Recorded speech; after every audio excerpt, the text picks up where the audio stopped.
those sound like some amazing projects, Corey. What's been the most exciting part so far? The podcast, because I got to sit down with very interesting and cool people like Minister Jazz. That's awesome. Minister Jazz is pretty amazing, for real. What's something surprising you've learned from your guests? I learned about Afrofuturism today. I didn't know anything about it before until today. Yo, Afrofuturism is super cool. Combining black culture with technology and futuristic themes. What about it stood out to you the most? The fact that everything that we do is technology. And when I went through all of the stroke protocol and things like that, that's when it really hit me that my body was not in alignment with my head, with my intentions, with my purpose, with who I've been in the past. Like, it was just, all of it was just fighting one another. And I determined that I had to do something. I determined that I was gonna live and that I wasn't dead. And so I wasn't done. And that's my motto, is like, if I'm not dead, I'm not done, right? And so I started looking for ways. Thank you. I started looking for ways to heal myself because they wasn't healing me. And that's how I got into AI and artificial intelligence. And so I think that that was one of the biggest reasons why working with AI made the difference, because it alleviated the embarrassment. It alleviated that feeling of bias that happens when I'm talking to another human about my insecurities, about my disease and diseases and my thoughts. It was just, It felt like it was me and me.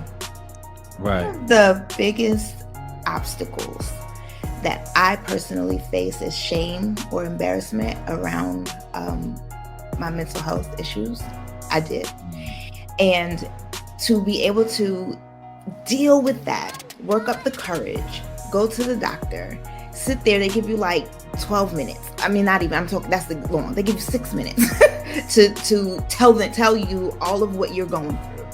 And then they want to, I was embarrassed. I was embarrassed every time I would go to the doctor and they would be like, okay, step on the scale.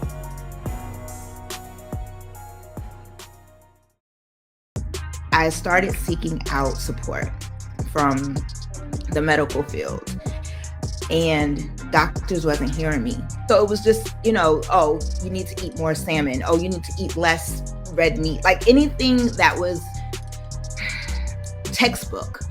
And I was not being seen. Like, it was like, you can't even see me. It was like, oh, you're black. So black women, they usually deal with heart problems or high cholesterol or this, that, and the third. And so just this overgeneralization of who it is that I am and what I was going through, and nothing was helping, nothing was solving the problem. It exacerbated to the point where I had a stroke. I had an asymmetric stroke. So that means that my 6th cranial nerve in my right eye stopped functioning and I was unable to move it. So I was cross-eyed, right? Like legit, like I was cross-eyed.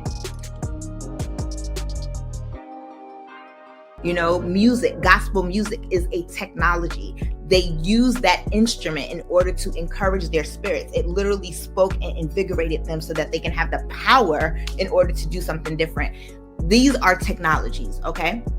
And so that goes into the second part of your question, is like, how could Afrofuturism, Afrotemporalism, these technologies intersect with cultural relevance? So once we understand how the world is working right now and we embark our own stories into the tech in a way where it's empowering us,